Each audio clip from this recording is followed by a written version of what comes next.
L'histoire se passe dans une ville grise.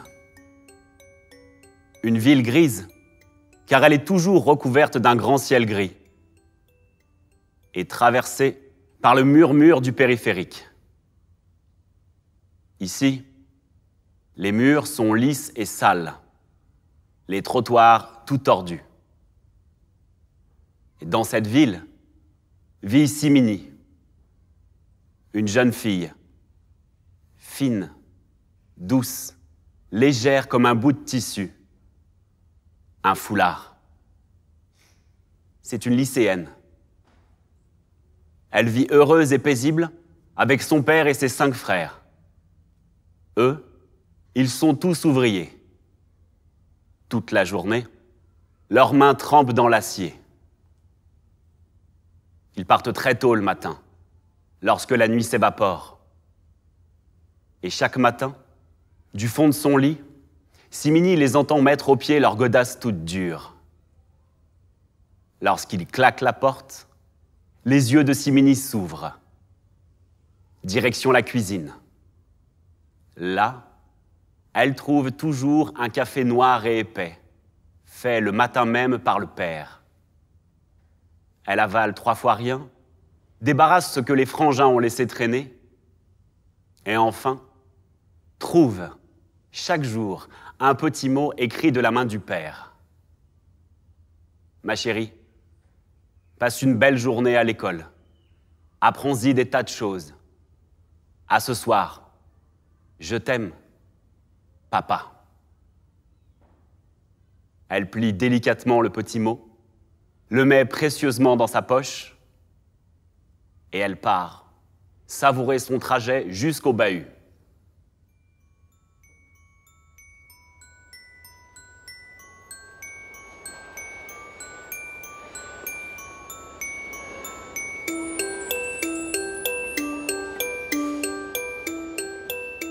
Je dis savourer son trajet jusqu'au bahut car Simini est une grande rêveuse.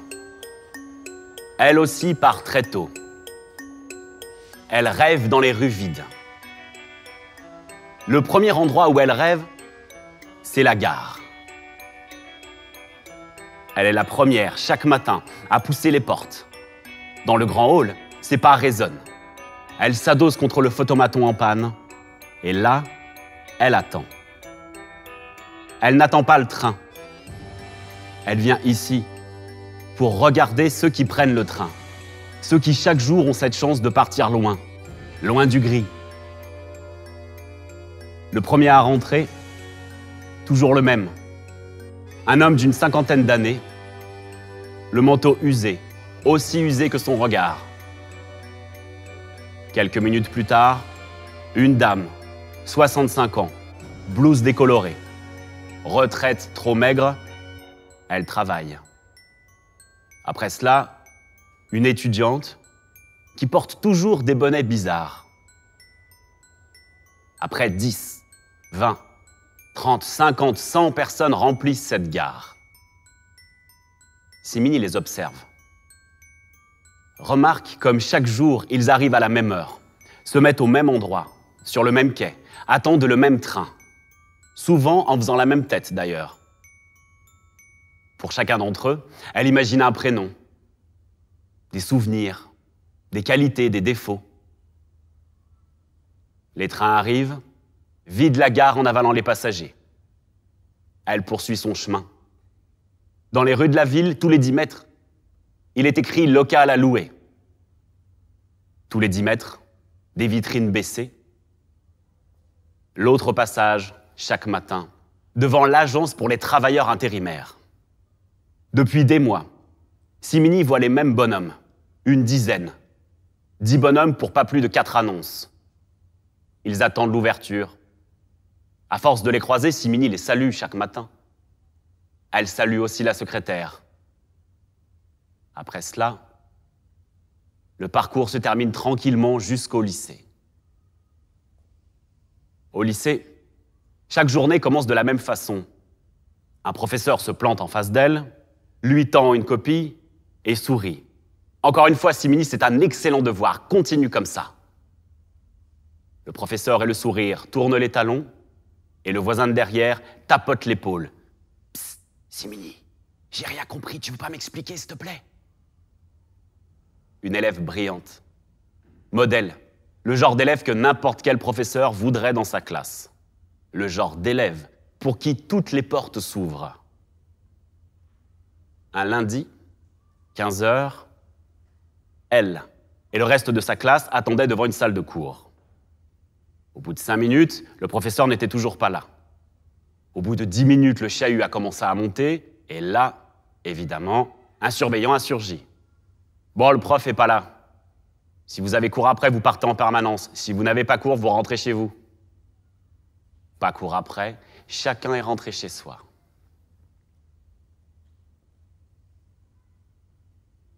La clé dans la serrure, Simini remarque que la porte est déjà ouverte. Bizarre, elle se dit. Je suis sûre d'avoir fermé ce matin. Elle pousse la porte. Là, une odeur de tabac arrive jusqu'à son nez. Et elle entend la voix de ses frères qui résonne sur le couloir. Plus elle avance, plus les voix résonnent, plus elle avance, plus ça sent le tabac.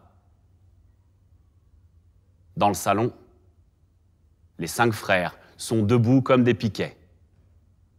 Poings fermés, les yeux écarlates. Le père, lui, est assis sur le fauteuil, la tête baissée. « Eh, normalement, on fume pas dedans. » Personne ne la regarde. « Qu'est-ce qui se passe? Vous avez fini plus tôt ?» Le plus âgé des frères prend la parole. « Simini, ils viennent de démonter l'unité de papa. »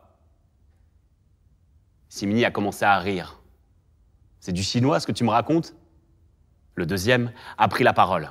« Ils ont tout enlevé, les machines, les outils, tout. » Le troisième a continué. « Ils viennent de licencier papa. » Le quatrième, après 35 ans de service, et le cinquième a craché comme une merde. Simini s'est tourné vers son père. « Papa ?» Le père restait silencieux. Il s'est levé, a traversé le salon pour aller jusqu'à la porte. Il a simplement dit « Je vais chercher des cigarettes ». Il est parti.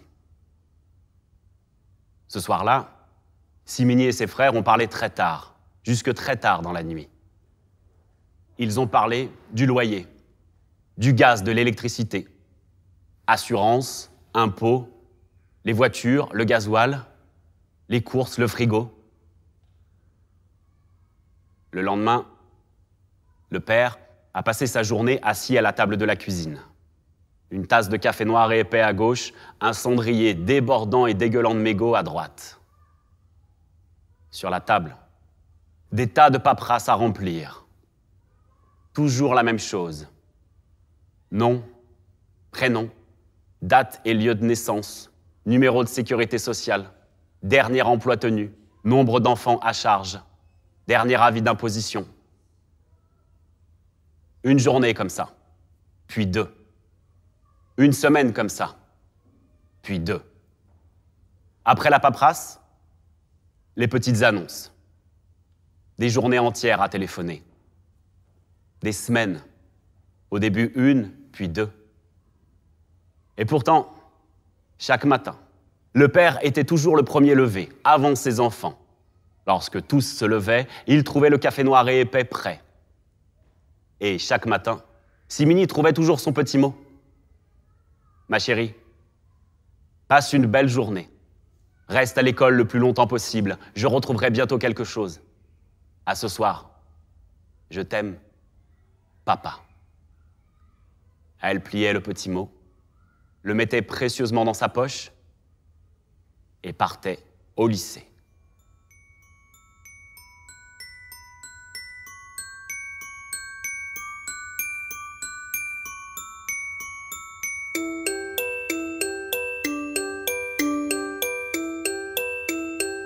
Rêveuse. Simini reste rêveuse. Toujours son arrêt le matin par la gare. Regarder les gens arriver à la même heure, se mettre sur le même quai pour attendre le même train.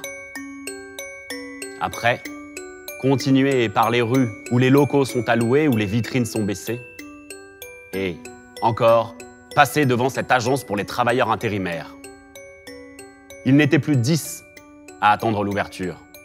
Chaque matin, maintenant, ils étaient 30. Beaucoup de collègues du père de Simini, partis eux aussi, ou plutôt mis dehors. Tu passeras le bonjour à ton père si tu le vois. Hé, dis-lui de passer prendre le café. Il a retrouvé quelque chose, lui? 30 bonhommes qui attendent l'ouverture, et toujours 4 annonces. Un matin, pourtant, la secrétaire, derrière la vitrine, allait poser une 5e annonce. En voyant ça, les 30 bonhommes ont longé la vitrine pour suivre la secrétaire. À peine avait-elle posé le 2e bout de scotch que tous tournaient les talons et soupiraient. Simini s'est dit « c'est peut-être quelque chose pour mon père ». Elle est allée vers cette vitrine. La secrétaire lui a souri. Elle posait le 4e bout de scotch et l'annonce disait « Recherche ouvrière textile ». Arrivé au lycée, toujours la même chose. Simini, c'est brillant, excellent, encore une fois. Et pourtant, en milieu de journée, elle a dit au revoir à ses camarades, au revoir au professeur qui croyait tant en elle, et tout le monde a essayé de la convaincre. « Simini, tu ne peux pas partir maintenant, tu ne peux pas partir avant tes diplômes. » Pour seule réponse, elle haussait les épaules en disant « c'est comme ça ». Retour à la boîte d'intérim. Pour la première fois de sa vie, Simini pousse cette porte. En la voyant arriver, la secrétaire fait de grands yeux. « Je peux vous renseigner, mademoiselle ?» Timidement, Simini montre l'annonce. « Il me faut ce travail, s'il vous plaît. » 10 minutes pour la convaincre. Et au bout de 10 minutes, la secrétaire lui donnait le travail.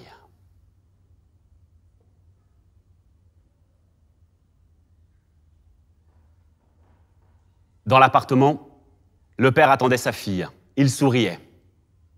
Simini est arrivée folle de joie. « Hé, papa, j'ai une super nouvelle. Moi aussi, ma grande, écoute-moi. J'ai peut-être... Non, papa, toi, écoute-moi.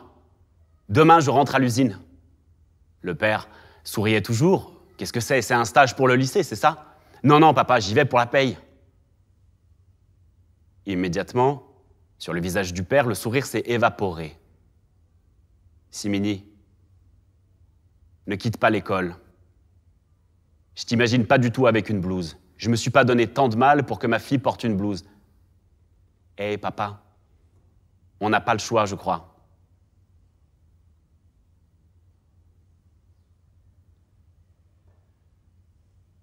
Le lendemain, journée d'essai dans cet atelier textile. Une usine où ça fait clac, clac, clac, clac, clac toute la journée. Ici, toutes les journées sont les mêmes. Pas la peine d'avoir un calendrier, l'horloge te suffit. Elles sont 102 dans l'atelier. 102 à porter les mêmes blouses, à faire les mêmes gestes, sur les mêmes machines, en utilisant les mêmes fils pour faire les mêmes foulards. Ces foulards sont blancs, blancs tristes même, faits pour des hôtesses de l'air, d'autres femmes en uniforme. Souvent, les ouvrières connaissent même pas la voix de leur voisine. Parfois, elles connaissent même pas son prénom. Tout le monde a une voix pourtant, tout le monde a un nom. On ne parle pas ici. On ne parle pas parce qu'il y a trop de bruit.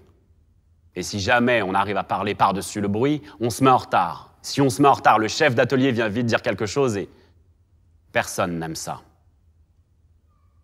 Cet homme peut parler plus fort que les 102 machines et les 102 ouvrières réunies. Ces ouvrières-là parlent seulement à la pause. D'un côté, celle collée à la machine à café. Le café n'est pas bon. Il n'a jamais été bon, il ne sera jamais bon, mais on en boit toujours 2. De l'autre côté, il y a celle qui clope. Porte de la seule issue de secours qui marche encore, grande ouverte. Cette issue de secours, elle est toujours entrouverte, même la nuit. Si jamais quelqu'un arrive en retard, il sait qu'il peut passer par là sans passer par le bureau du chef d'atelier. 15 minutes de pause, 15 minutes où l'on refait le monde. Un peu toujours la même chose. On parle des gosses, parfois des belles-mères, on parle des congés, on parle des infos de la veille, des impôts de l'année prochaine. On se dit qu'à la direction, ils nous prennent vraiment pour des cons. On se dit aussi que si ça continue, on va se foutre en arrêt maladie. Mais il y en a toujours une qui rassure en disant « Les filles, j'ai fait un loto pour vendredi. Je vais gagner, plus personne ne travaillera. » Quand elle dit ça, la sonnerie retentit. Et rappelle à tout le monde qu'il reste encore 4 heures de travail derrière. Le travail, ici, c'est ça. Assis sur une chaise inconfortable. Une machine devant soi, une machine à coudre donc, et au-dessus, un néon qui fait du bruit et qui pique les yeux. À gauche, un bac avec des carrés de tissu vierges. On prend un carré de tissu, on lui fait 1 ourlet, 2 ourlets, 3 ourlets, 4 ourlets. On plie le carré de tissu, on le met dans le bac de droite. On prend un deuxième carré de tissu pour faire 1 ourlet, 2 ourlets, 3 ourlets, 4 ourlets. On plie le carré de tissu, on le met dans le bac de droite. Puis un troisième carré de tissu, 1 ourlet, 2 ourlets, 3 ourlets, 4 ourlets. On plie le carré et on le met dans le bac de droite. 8 heures par jour, 5 fois par semaine, 47 semaines dans l'année. Pour son premier jour d'essai, Simini a essayé de tenir la cadence. Le chef d'atelier était souvent dans son dos. « Mademoiselle, ici on remplit toujours les carnets de commandes. » Elle essayait d'aller aussi vite que l'ouvrière de gauche. Par contre, l'ouvrière de droite était imbattable. Les mains des ouvrières, des ampoules, de la corne, une vitesse inouïe. 1, 2, 3, 4, tout blanc. 1, 2, 3, 4, tout blanc. 1, 2, 3, 4, tout blanc. 1, 2, 3, 4, tout blanc. La sonnerie a accordé la fin de la journée. Là, d'un même mouvement, les ouvrières ont toutes éteint leur machine, éteint leur loupiote et se sont engouffrées dans la grande allée qui mène au vestiaire. Là, Simini a osé poser son dos sur le dossier. Et fourmis dans les cuisses. L'impression d'avoir les mains dans le béton. Les yeux qui piquaient. De la masse des ouvrières qui partaient au vestiaire, une voix est sortie. « Hé, la nouvelle, il faut pas qu'elle oublie d'aller montrer son bac au chef d'atelier, hein ?» Certaines se sont mises à ricaner.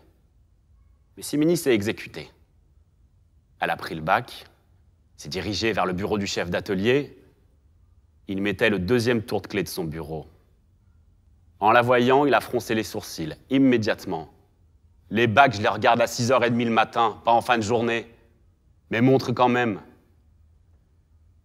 Il a compté tous les foulards, un à un. Sans défroncer les sourcils, il a continué. Attends. Au hasard. Il a pris un foulard, l'a déplié, l'a porté à la lumière et a scruté toutes les piqûres, tous les ourlets. Sourcils froncés. Sans replier le foulard, il le laisse tomber. C'est bon.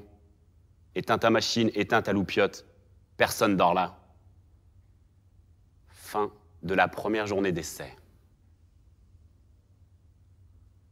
5e jour d'essai. Simini allait maintenant bien plus vite que l'ouvrière de gauche. Et aussi vite que l'ouvrière de droite, la plus rapide de l'atelier. Les anciennes la fusillaient du regard. Comment cette gamine, en 5 jours, peut aller plus vite que nous? 1, 2, 3, 4, tout blanc. 1, 2, 3, 4, tout blanc. Le chef d'atelier était très content d'elle, tout en lui rappelant que si elle voulait, elle pouvait bien sûr aller plus vite. 1, 2, 3, 4, tout blanc. 1, 2, 3, 4, tout blanc. 1, 2, 3, 4, tout blanc. Dans l'appartement, pour le père, aucun travail à l'horizon. Juste le mur de la cuisine et ses quelques fissures. Des heures et des heures à téléphoner. On lui disait ces mots en boucle. Stage, entretien, atelier, reconversion, requalification, dossier en cours, droits ouverts.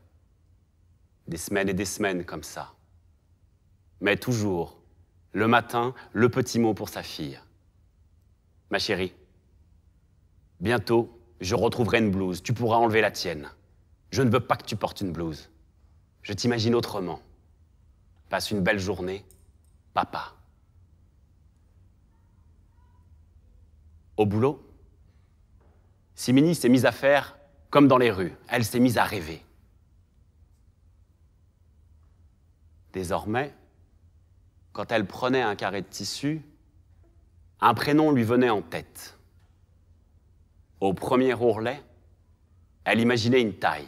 Au deuxième ourlet, un âge. Au troisième ourlet, un parfum. Au quatrième, une coiffure.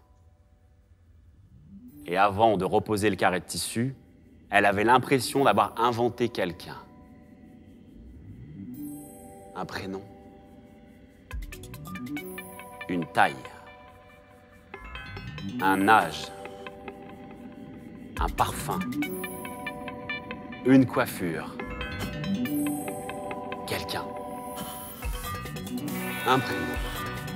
Une taille. Un âge. Un parfum. Une coiffure. Quelqu'un. 3, 4.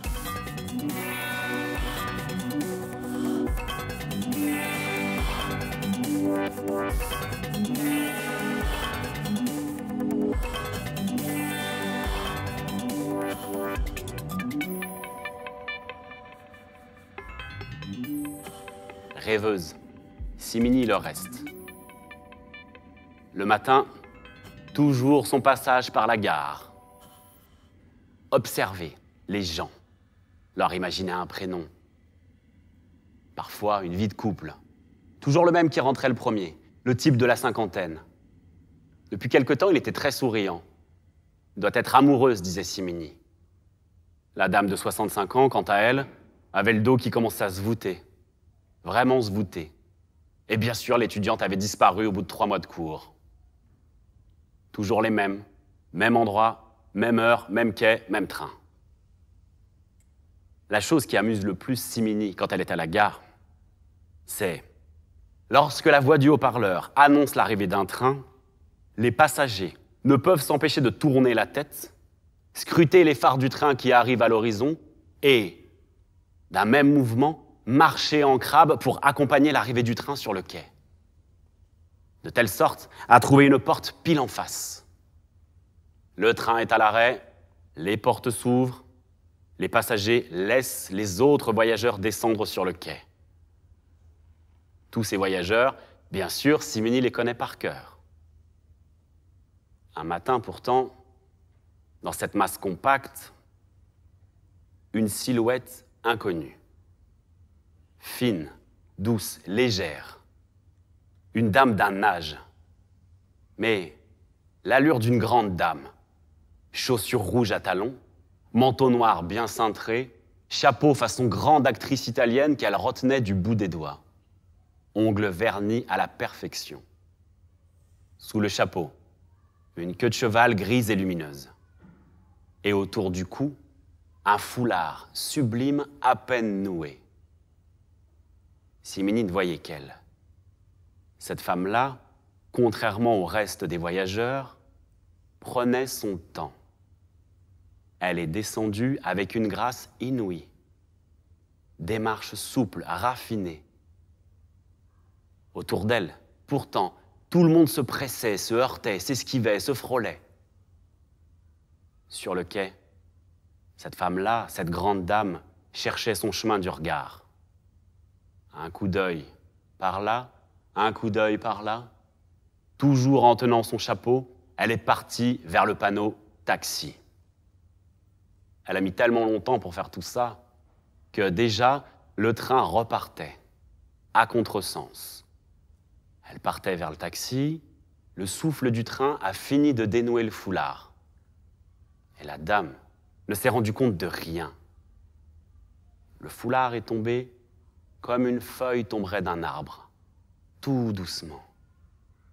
En voyant cela, Simini n'a pas réfléchi. Elle a foncé dans le passage souterrain, a rejoint le quai où se trouvait cette femme. Au moment où elle a vu le foulard, là, arrivait une masse de voyageurs énorme, grosse, grasse. Elle l'a empêché d'avancer. Simini a fermé les yeux en se disant que le foulard allait être pire qu'un paillasson. Une fois les voyageurs passés, elle a ouvert les yeux, le foulard était intact. Immédiatement, elle l'a pris, a continué sa course, là où était partie la dame.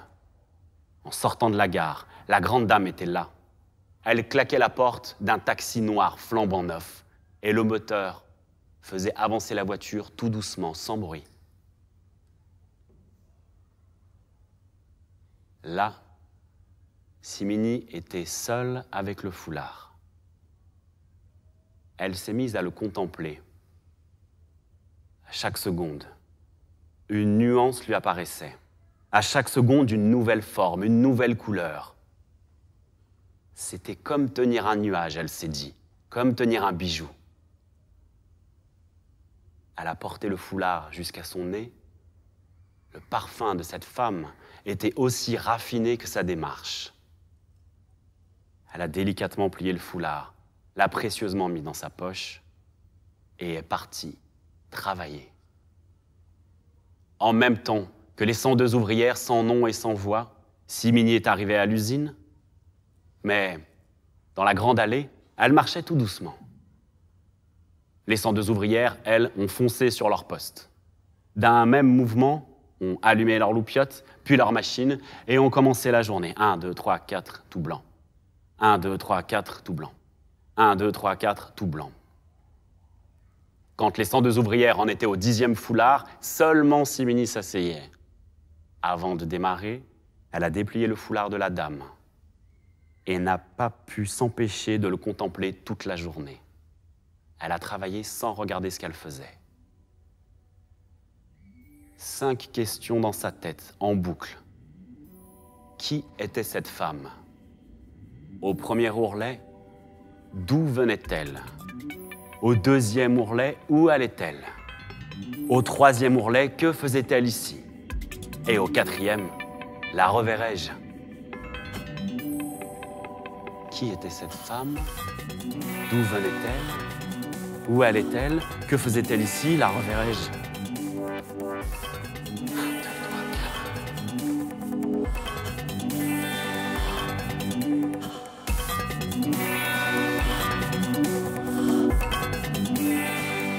Pas de pause ce jour-là. Ce qui a sorti Simini du foulard de la dame posé sur ses cuisses, c'est lorsque sa machine a arrêté de cracher du fil blanc.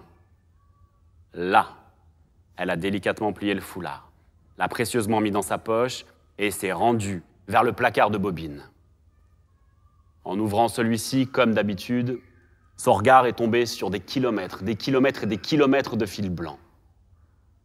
De bas en haut. Mais ce jour-là, sur le dernier étage, une dizaine de bobines colorées. Elle a cru rêver. Depuis quand, dans cette usine, il y avait des bobines colorées? Je rêve, elle s'est dit. Et la voix du chef d'atelier est plus forte que les 102 ouvrières et les 102 machines, a dit « Alors, on rêve !»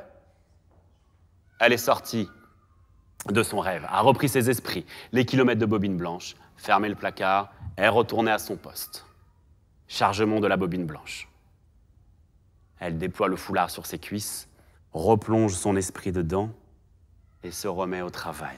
1, 2, 3, 4, tout blanc. 1, 2, 3, 4, tout blanc. Quand la cloche a accordé la fin de la journée, comme chaque jour, les 102 ouvrières ont éteint leur machine, éteint leur loupiote, se sont engouffrées dans la grande allée qui mène au vestiaire, et là, Simini, elle, a délicatement plié le foulard, l'a précieusement remis dans sa poche et tout doucement a éteint sa machine. Tout doucement a éteint sa loupiote. Dans la grande allée, elle marchait elle aussi, lentement. Elle a mis tellement longtemps à arriver dans le vestiaire que, quand elle est arrivée, des 102 ouvrières, il n'en restait qu'une. Elle zippait son anorak. « À demain, Simini !» Dans le vestiaire, là encore, plus fort qu'elle, Simini a contemplé le foulard de la dame. À chaque seconde, une nuance, un détail, une couleur. L'atout du chef d'atelier dans le couloir. Cette toux-là se déplace jusqu'à la porte d'entrée principale. Là, claquement de la porte métallique, Simini replie le foulard, ouvre le vestiaire. Noir total dans le couloir. Elle longe le mur pour rejoindre la porte. La poignée reste muette, porte close. Calme, elle se dit. Elle fait demi-tour, se dit « Je vais passer par l'atelier, rejoindre la salle de pause et passer par la seule issue de secours possible. » Là, dans l'atelier, calme total. Les 102 machines dorment, les 102 loupiottes aussi. Se dirige vers la salle de pause et passe devant le placard. Elle ouvre celui-ci. Les kilomètres de bobines blanches sont toujours là. Et sur le dernier étage, les bobines colorées sont aussi là. Elles n'attendent que Simini, on dirait. Une pleine poignée de la main droite, une pleine poignée de la main gauche. Retour à son poste, les bobines en poche. Elle s'assied sur la chaise inconfortable. Sur la table, laisse tomber les bobines. Il y a du violet, du marron, orange, rouge, vert, noir, or, bleu. Je vais commencer par le bleu, elle se dit. Elle enlève la bobine blanche, charge la bobine bleue. Sa main tremble. Simini prend un carré de tissu vierge. Elle lui fait 1 ourlet, 2 ourlets, 3 ourlets, 4 ourlets bleus. Lentement, elle porte le carré avec les ourlets bleus à la lumière et plus de bleu, elle veut. Alors elle remet le foulard sous l'aiguille. Elle laisse piquer l'aiguille, impatiente. Elle laisse piquer l'aiguille qui pique de plus en plus vite et stop, elle pense. En quelques secondes, Simini dessine un rond parfait. Sourit, l'envie de rouge maintenant. Plutôt que d'enlever le bleu sur sa machine, elle charge une bobine rouge sur la machine de la voisine, la plus rapide de l'atelier. Sur cette machine-là, quelques points rouges et stop, elle pense. Sur une 3e machine, Simini charge du marron, sur la 4e du vert, sur la 5e du jaune. Elle charge 10 machines. Maintenant, une palette, 10 loupiottes, 10 machines rien que pour elle. Des heures et des heures. Passer de machine en machine, avoir l'idée de tous les détails, l'idée de toutes les nuances. Un travail d'orfèvre. Des heures comme ça. Puis, quand elle s'est sentie ivre de fatigue, elle a porté son foulard à la lumière. Une pièce unique était née. Je vais en faire un autre, elle s'est dit. Elle a posé ce qu'elle venait de préparer, ce qu'elle venait de faire, a pris un carré de tissu vierge et l'envie de boire quelque chose. Passage par la salle de pause. Un café pas bon. Elle en a bu un. Dehors, devant l'issue de secours. Rien que pour elle, la nuit dans la ville grise, quelques lumières. Je mettrai la nuit sur le prochain foulard, elle s'est dit. Grande liberté, grand courant d'air et grand claque dans son dos.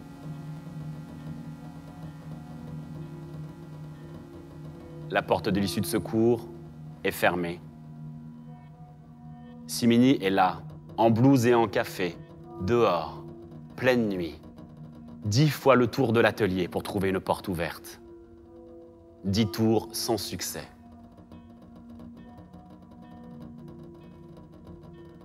Elle est restée longtemps à contempler ces 10 machines qui n'attendaient qu'elle. Les 10 couleurs qui n'attendaient qu'elle. Retour à la maison.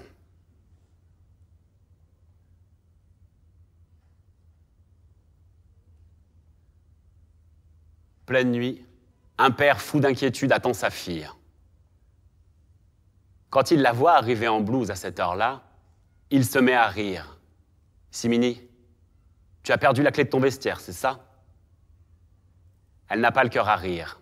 « Non, papa. Je pense que je vais perdre mon travail. »« C'est pas grave, ma grande, il reprend. J'ai trouvé quelque chose. Je commence demain. Tu peux enlever cette blouse. J'en retrouve une, ne t'inquiète pas. »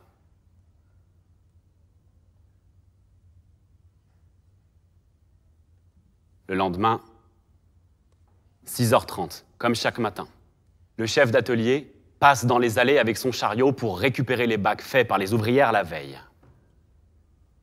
Arrivé à la moitié de l'atelier, toujours le regard par terre, son regard tombe sur une bobine blanche au sol. Il tourne la tête, une autre bobine blanche. 10 bobines blanches au sol. Il lève les yeux, découvre les 10 machines et les 10 couleurs laissées par Simini. Sur la dernière machine, trône le foulard qu'elle a laissé. Il le prend comme un torchon, le fourre dans sa poche, et là, les 102 ouvrières et Simini arrivent dans l'usine. Toutes s'arrêtent lorsqu'elles le voient, planté au milieu de l'atelier. Grand silence. Puis il prend la parole. Qui a fait ça? Silence. Qui a fait ça? Simini s'avance timidement. C'est moi. Ok. Tu débarrasses tout. Les autres, on se remet au taf. Maintenant. 2 heures plus tard, le chef d'atelier et le directeur de l'usine sortent d'un bureau au premier étage. Ils se serrent la main. Dans ce couloir fade, terne, arrive une dame. Une grande dame, chaussures rouges à talons, manteau bien cintré, chapeau façon grande actrice italienne. Décontraction bourgeoise et rieuse. Elle salue le chef d'atelier et avant de saluer le directeur, remarque ce qu'il tient dans l'autre main, le foulard de Simini.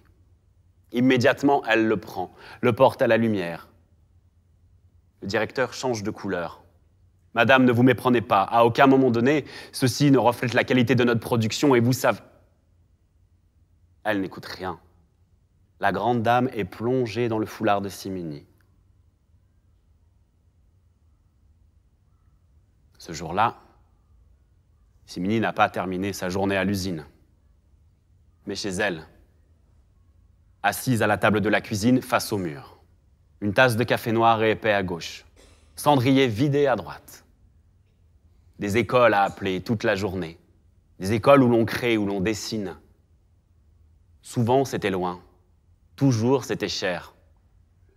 Et toujours cette question, « Mademoiselle, avez-vous quelque chose à nous présenter ?» Et à ce moment-là de l'histoire, la seule chose que Simini garde de son déclic, c'est le foulard de la grande dame. À la fin de la journée, le père est arrivé, ravi de sa première journée à lui. En voyant sa fille dépitée, il a tout de suite compris. L'a enlacée. « Écoute, les choses n'arrivent pas toujours vite. » Là, la sonnerie de l'appartement retentit, le père ouvre la porte et du bout de l'appartement appelle sa fille. « Simini, une dame veut te voir. » Simini, le foulard de la dame noué autour du cou, traverse l'appartement et sur le palier, tombe sur les chaussures rouges à talons, le manteau noir bien cintré, le chapeau façon grande actrice italienne. Le cou de la dame est nu. « Bonjour, mademoiselle. » Simini est toute gênée. Elle dénoue le foulard. « Tenez, madame, j'ignorais vous revoir. » La dame prend le foulard avec sa grande décontraction. « Merci, mademoiselle. J'ignorais le retrouver. J'ai quelque chose qui vous appartient. » D'une poche, elle a sorti le foulard de Simini qu'elle lui a tendu. Les yeux de Simini se sont embués. « Mademoiselle, aimez-vous les pièces uniques ?» Simini hoche oui de la tête. « Mademoiselle, avez-vous un atelier où créer ?» Simini hoche non de la tête. Et la dame poursuit. « Mon atelier est assez grand pour accueillir votre audace. Si vous le souhaitez, nous pouvons partir maintenant. » Hésitation. Puis, Simini traverse l'appartement, prend le seul sac de voyage de la famille, embrasse ses frères, son père, charge l'essentiel et part avec la grande dame dans un taxi noir flambant neuf. à la fin de l'histoire, on dit que Simini, avec cette grande dame, a travaillé dans un atelier chic, raffiné, dans une ville pleine de lumière. Dans cet atelier, elle y a créé les plus beaux foulards, des pièces uniques, que du bel ouvrage. Puis des manteaux, là encore, pièces uniques, que du bel ouvrage. Des chapeaux, des robes, une vie entière à créer. Et lorsque la dame a disparu, Simini a hérité de ce bel atelier. Une vie entière à créer sans regarder l'heure. Chaque jour, un petit mot du père dans la boîte aux lettres. Ma chérie, si tu savais comme je suis heureux pour toi. Mais passe un jour me voir. Je t'aime, papa. Quelques années plus tard, Simini est retourné voir son père.